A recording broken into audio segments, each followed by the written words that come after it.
निगाह बह रही है। चलिए खबरों में आगे बढ़ते हुए डब्बाली से आपको अगली खबर बता दें, जहां इनेलो अध्यक्ष अभय चौटाला का बयान सामने आया है। कानून व्यवस्था को लेकर अभय चौटाला ने कहा है कि प्रदेश में कानून व्यवस्था पूरी तरह से ठप है। पुलिस प्रशासन पर कोई नियंत्रण नहीं है। सभी विभागों के कर्मचारी दुखी हैं, त्रस्त हैं। जनता कुशासन से बदलाव चाहती है। तो ये देखिए, अभय चौटाला ने यहाँ पर कहीं ना कहीं सरकार को आड़े हाथों लेने की कोशिश की है और कानून व्यवस्था पर गंभीर सवाल खड़े किए हैं। उन्होंने कहा है कि सभी विभागों के जो कर्मचारी हैं दुखी हैं, त्रस्त हैं, लोगों में डर का माहौल है और कानून व्यवस्था बिल्कुल भी ठीक नहीं है। ये कहना है अभय चौटाला की ओर से। जनता कुशासन से बदहाल हो चुकी है, परेशान हो चुकी है और इस प्रकार से अभय चौटाला ने कांग्रेस पर भी निशाना साधा है। कांग्रेस ने लोगों के साथ विश्वासघात किया है, ये भी देखिए अभय चौटाला की ओर से कहा गया है। कांग्रेस ने लोगों की भावना के साथ खिलवाड़ किया है। कांग्रेस ने लोगों के साथ विश्वासघात किया है।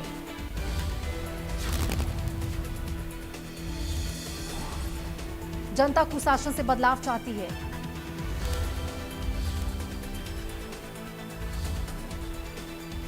ये देखिए, बड़े गंभीर आरोप उनकी ओर से लगाया गया है। कांग्रेस ने लोगों के साथ विश्वासघात किया है। ये तमाम बातें उनकी ओर से कही गई है।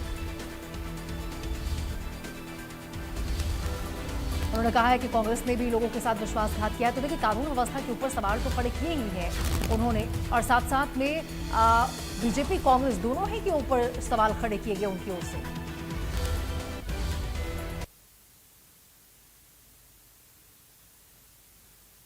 ये बदलाव की निशानी है।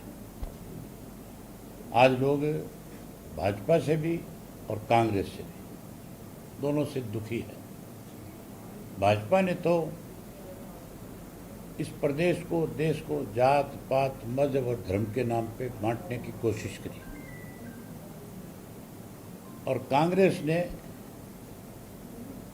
लोगों के साथ विश्वासघात किया,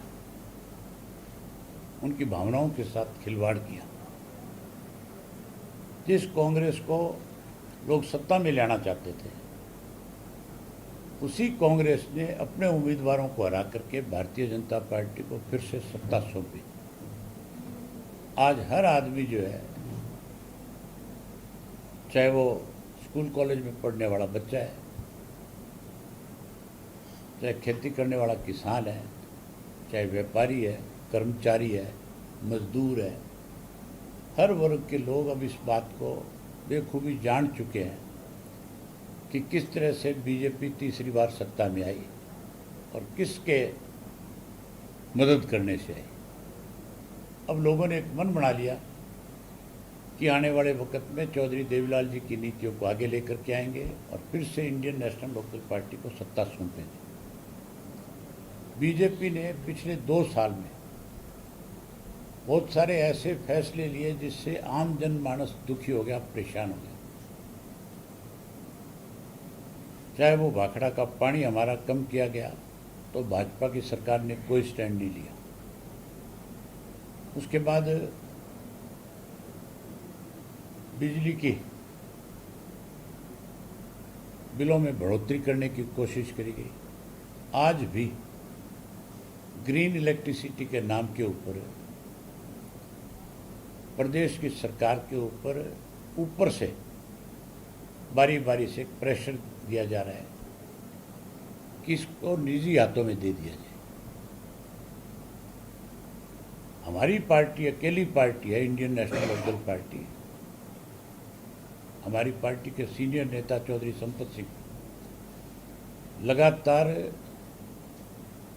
जब मीटिंग होती है बिजली डिपार्टमेंट की, उसमें जाकर के ऑब्जेक्शन करते हैं, अपना ऑब्जेक्शन दायर करवा करके आते हैं, उसका डट करके विरोध करते हैं। इसलिए वो कभी बहुत चीज़ बीच में रुकी हुई है। लेकिन मुझे नहीं लगता मनोहर लाल खट्टर का इतना ज़्यादा प्रेशर है, क्योंकि प्रदेश की सरकार को वो ही चला रहे हैं। वो उस विरोध को दरकिनार करके इसको निजी हाथों में देने का काम करेंगे। अगर ऐसा हुआ तो हम फिर इसका सड़कों पे आकर के भी विरोध करेंगे। न केवल बिजली का, जमीनों का भी निजीकरण किया जा रहा है। माफी तो मांग ली इस बात के लिए मोदी साहब ने स्वयं